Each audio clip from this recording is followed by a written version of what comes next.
Go through a quick breakdown on UFC Vegas 107. Got my picks done. Now we're going to think, a little bit on bets. I like some of these fights within the distance. You could build a fight doesn't go the distance parlay would be a fun one this week. And yeah, let's get down into it. Do a quick transition, of course, of the lenses because we got to come back down to a normal altitude to be able to read these a little better. All right, so yeah, I'm gonna go RDS in the first fight, opening up against Alice. Alice, she's neither gifted and getting the fight down to the ground. Her striking, she's gonna have a little bit of a disadvantage at range with RDS and the speed of the striking. I think she could get the fight done via finish even, but I tend to stay away from these early women's prelims for distance because we've been burned so much in the past by the fights we expected and then kind of upset with the fights we didn't, right? If you can guess those props specifically, I would be curious to see what RDS looked like by TKO. Could see it getting done with some elbows, some ground and pound potentially, but yeah, Elise is just she's tough, she's durable for the most part. She'll probably lose to a decision. All right, moving up the card, Oki's stepping in, short notice against Michael Aswell, and you can see right here the fight was canceled with Marquel Mirandos. I still think Oki's solid in this fight. He's probably going to get done by a knockout. Breakdown Tapology here. About 60% of those wins are coming via knockout. First, second round. I like that prop a lot. First, second round knockout. Michael's game plan is going to have to be to get this fight to the ground, but he's, that's going to be his path to victory. I don't think he really wants to be on the feet. This guy also likes to brawl it out a bit too. So I like that fight by knockout as well. If you look at the props on it, maybe both fighter by knockout still is a good payout. Moving up the card, we got Gustafsson taking on Giles. Gustafsson, he's kind of a killer be killed kind of fighter. He likes to throw the elbow strikes, the knees. He's good with the clinch work, good with his ground and pound. He also absorbs some shots as well. Pretty grit, able to eat through it. Trevin Giles is my worry in this fight. He's known to get clipped and get hurt and be put away, and that's going to be the biggest fear. This fight for me, for that reason, is a bit of a pick 'em. Giles is a bit of an underdog. The only thing I'll respect is that Trevin's fought the higher level of opposition, and Gustafsson, making his debut. A lot of these guys get, as we know, fraud checked, and we only tend to focus more on the undefeated prospects. But there's a lot of people that come in also with a few losses, and we think very highly of them still. I've tend to kind of let them prove it to me before I put a lot of stock in them, and so I like the underdog prop a lot in Trevin for this reason. Even if he was a slight favorite, I'd still be riding with him in this fight. From a betting standpoint, I like the fight doesn't go to the judges. I like that a lot. But yes, I with Giles, it's probably happening via knockout. I just see the gunfight being unavoidable based on how Gustafsson likes to fight and how offensive he is. If he goes out and hits the gas pedal and Trevin can't, keep that guard tight and where it needs to be, could eat a big uppercut, and that's the fight. Big knee up the middle. Could see him getting hurt. Could see him getting knocked out too. So distance, no, is probably safest. Moving up the card, another pick 'em for me. The Monkey King, Jordan Levitt, taking on Kurt Halabaugh. I like Kurt's grittiness, but Jordan doesn't really threaten a lot with bombs. He does possess power to put people down unexpectedly, but he's not really an expert in that area. And people like Kurt on the feet would smoke him probably 8 out of 10 times, minus a big shot. Again, Kurt's tough. We remember the fight with Cody. Just going back and forth, just smacking the fucking shit out of each other. Apex, no audience, was crazy. It was actually a really crazy audio fight to go back and listen to. So Also, Kurt, shout out to him a week ago or so. He just followed me, so appreciate that. Wished him the best. And from a pick standpoint, I understand that Levitt's been here once again, more solidified, higher levels of opposition. Um, you know, Patty and Jordan, there were a lot of conversations on how Jordan could hold down Patty. And, Patty's best shot was being on the feet in that fight. And the wrestling of Levitt would be superior to Patty's jiu-jitsu, but why not crock Patty? Because everyone thinks that that's the road to success based on his previous fight careers, right? And avoid his jiu-jitsu and respect it. Patty looked great in that fight. Jordan had a few moments of success as well. He obviously hit that unexpected knockout. Was a good performance by him against Victor Martinez. But yeah, his last 2 times out, pretty tough. Especially Chase Hooper. That's not going anywhere, man. So Monkey King probably is going to be, from a pick standpoint, where I'll set it. From a betting standpoint, Levitt by decision or submission are probably safe. Kurt by a TK or a knockout would be the way I'd play the underdog. Because he's probably not winning on points. He's got a 39 or 38% takedown accuracy defense. So, yeah, it's going to be tough with Jordan. Jordan's definitely getting his takedowns. That'd be a good bet, too. Does Jordan hit at least 3 takedowns? The only way that loses is if, obviously, Jordan hits his submission early. But otherwise, it should be safe. All right, moving up the card. Alan Nascimento taking on Rafael Fio. I like Rafael in this fight. I think his stand-up's pretty solid. He's pretty good. Striker, his jiu-jitsu solid. He takes the fight wherever he needs to. He's a finisher. Likely doesn't go. This fight I like a lot. Not going to the judges. It's like plus 125, plus 150. So one of these dudes is getting tapped or getting dropped. This fight ain't going to the judges. Much like the fight ahead of it as well. I'm going to probably parlay distance no for sure on these two as like a prelim distance no parlay. Probably sprinkle Oki into this and our RDS, and respectfully leave out the Gustafsson and Giles fight because that's such an unknown piece, as well as inside the distance and Jordan. Likely that fight's going to the judges. So, yeah, gonna have some fun there in the prelims with a couple quick bets, as we mentioned, and some okay fights. Not the best thing in the world. I'm an okay Zach Reese fan. I know the fight's either going to be kill or be killed. So let's talk a little bit about this fight with Dusko. I think this is for sure safe to say it's not going to the judges. Reese has been put away a few times now, and these shots are hitting the back of his head. But the idea is that he's off his back, trying to pull guard, throw elbows, but he's absorbing big shots as well.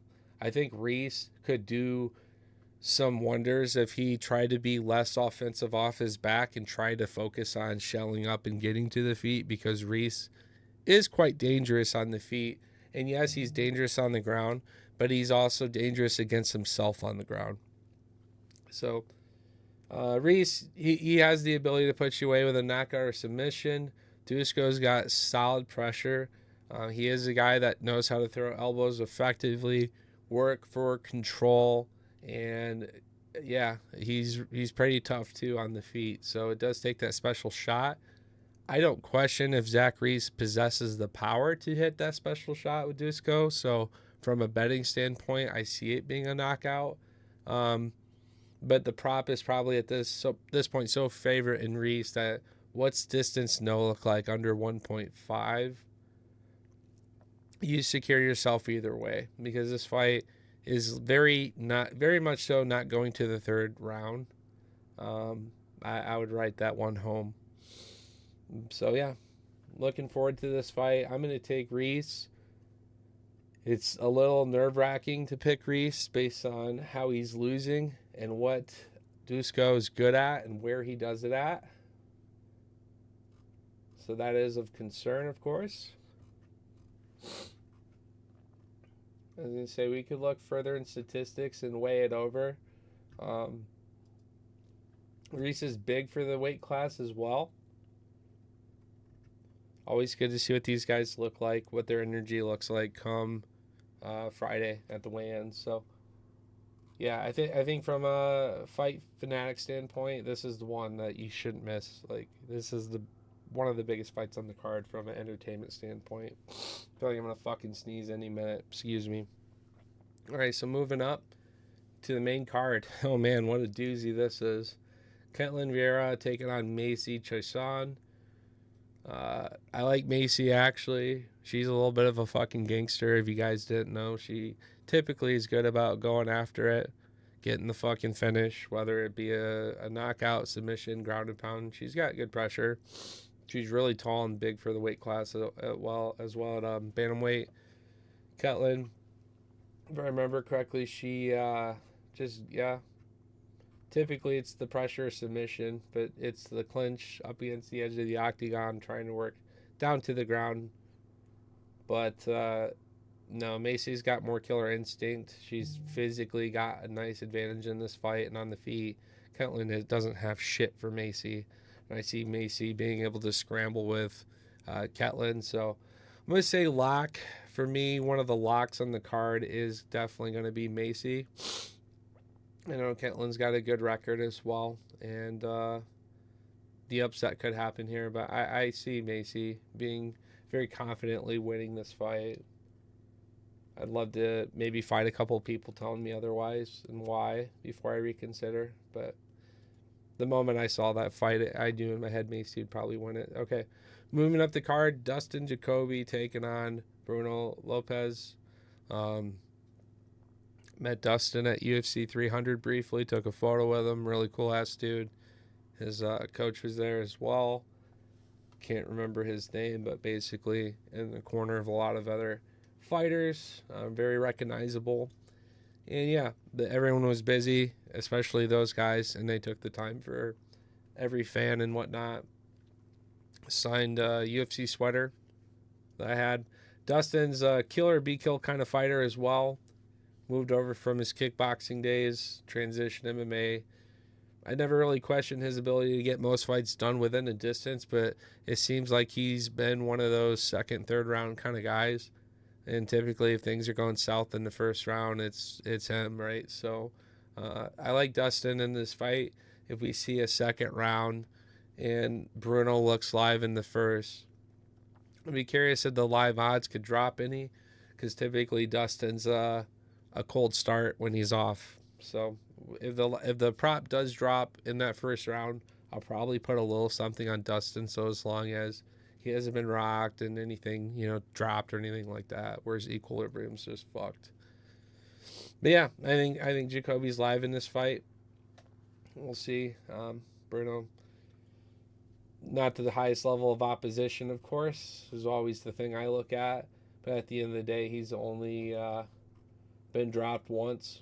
So if Joe Schmo can do it, I think Jacoby can too. All right, moving up the card, we got Ramirez taking on Billy Ray Goff. I like Goff as a lock this week. Prop on this was like negative 180 or so when I had last seen.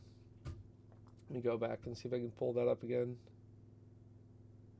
Oh yeah, it's dropped significantly worse. So negative 340. So he's a considerable favorite this week.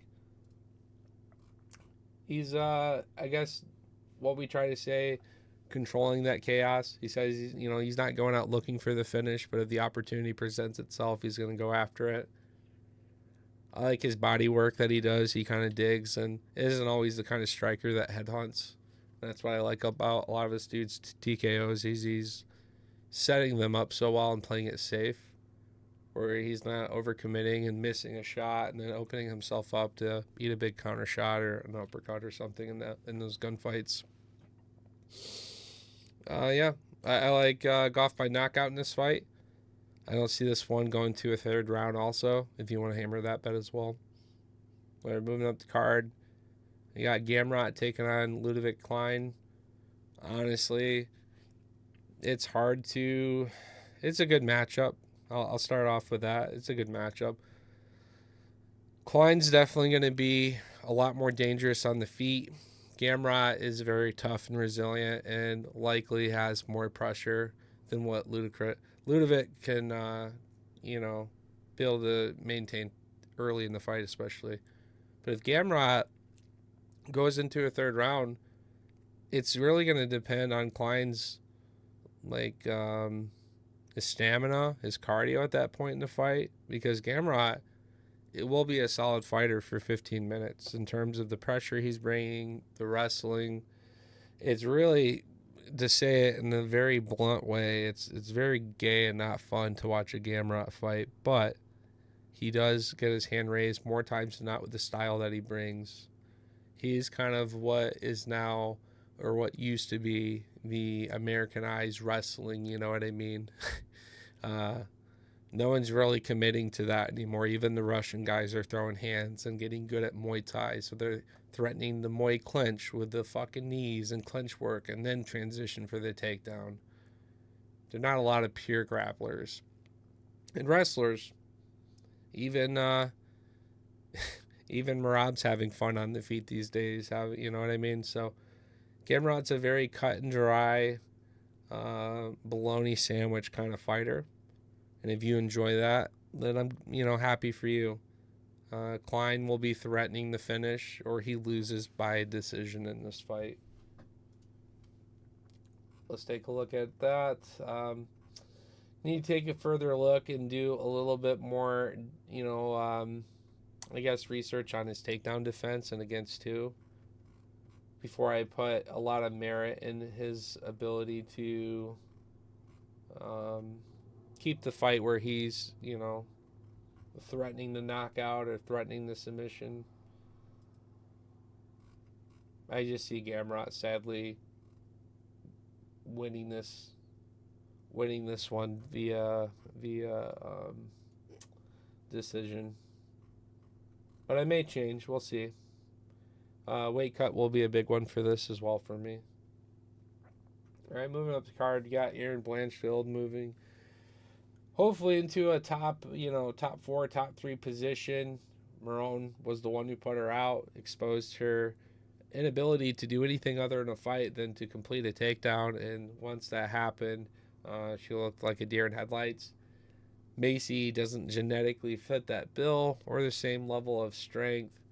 She's more susceptible to the takedown, but what she offers is a good mix, where on the feet, Barber has still got a lot of good boxing and things that she can use to control the fight in her favor. It's very much going to come down to, is Blanchfield as good as we originally thought she was? Is her pressure good enough to get it done? The kicker in this fight is it's over 25 minutes. Otherwise, I could see Blanchfield getting an early 1-2 rounds out of the way, and then Macy having a very good third round. Being over the course of 25, I like Macy by knockout from a betting standpoint. If she's the slight dog, it's got to have a good prop. Yeah, slight underdog at plus 140. If it happened at all, it'd be Macy Barber TKO or knockout. Maybe a perfectly timed knee or something. But otherwise, I see Blanchfield just grinding this one to a decision as well. So a lot of the action, as you guys heard, I was more excited earlier, like in the prelims. Some good finishes there. Again, the Dusko-Zach Reese fight. Because sadly, as we progress into the main event and the co-main, something cool could happen, but the odds are these are going to the judges. So I don't like it a lot on the distance standpoint. Maybe I could pull an underdog there. But for a distance, no, let's recap. I'm going to combine 2 from the main card and 2 of the prelim and make a nice little 4-leg here real quick. So pretty all close together. I'm going to say You know, the Gustafsson fight might be a fun moonshot that I could consider, and it's early, so it could be the first fight that falls, or it's a boost. So I could say distance no there, but that's just for the long shot. If you want my lock on this, I'm going to say Fio and Nascimento don't go to the judges. The lock on the card for distance no is going to be the Zach Reese fight, and just go.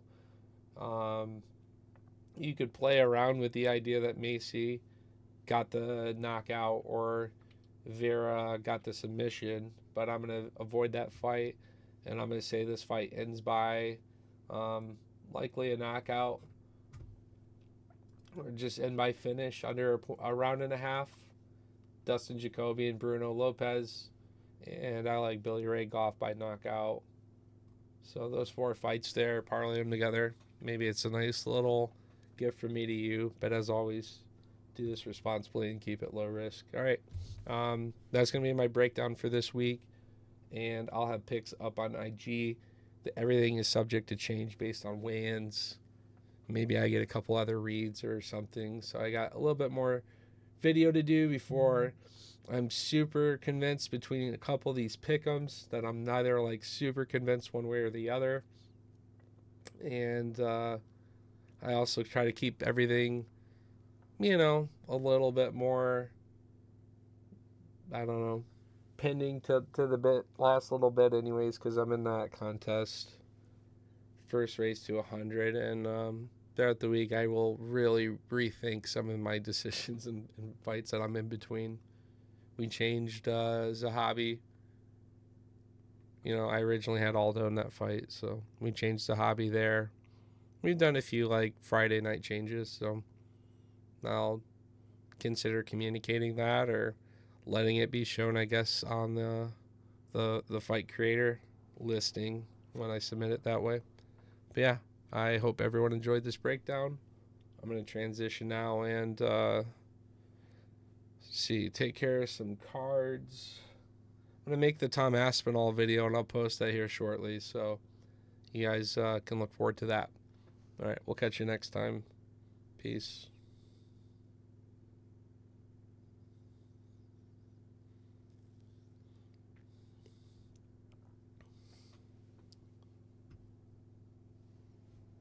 All right. Thanks, guys. Please like, comment, and subscribe. Would mean a ton to me as we are trying to get something going. You know, just be part of the community nonetheless and get to collaborate further. And I do have some fight interview things in the works right now that I'm very excited to share with y'all. So something to look forward to. I am working my best right now at trying to juggle life and doing something further in a passion and a hobby that I love very much so. So it'd be a dream to combine those worlds and do this more throughout the day and less work. So help me achieve that goal. Hit a like, comment, subscribe, and let me know that somebody's watching. All right, till next time, we'll see you. Peace.